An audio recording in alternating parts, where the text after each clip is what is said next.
Spark, how you think? Number one, chronic social stress. You know, as human beings, we never experience long-term social, psychological stresses. The only chronic stress, mental stress we experienced in the wild as human beings was famine. It meant that we couldn't find any food, and that lasted for long periods of time, and that was stressful, okay? So what the body would do is it would release stress hormones like cortisol and catecholamines like epinephrine and norepinephrine, and it would change your physiology. Cortisol is the stress hormone that you and I release when we're worried about something, when we're stressed out.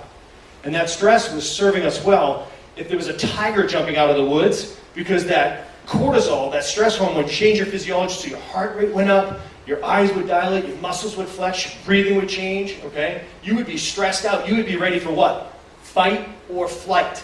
Preferably in that situation, fleeing, okay? And that served you well when there was a tiger jumping out of the woods at you, okay? It would save your life. But it was never meant to be a sustained physiological state, worrying, stressed all the time. Say yes if you get that, okay?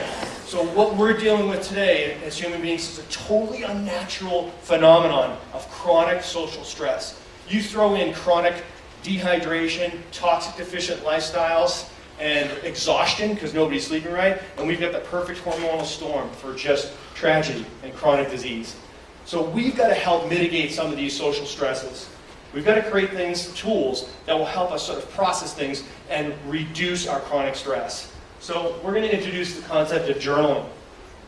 And I'm going to challenge you guys to journal throughout this entire thing, which is why we're out the whole experience. You can journal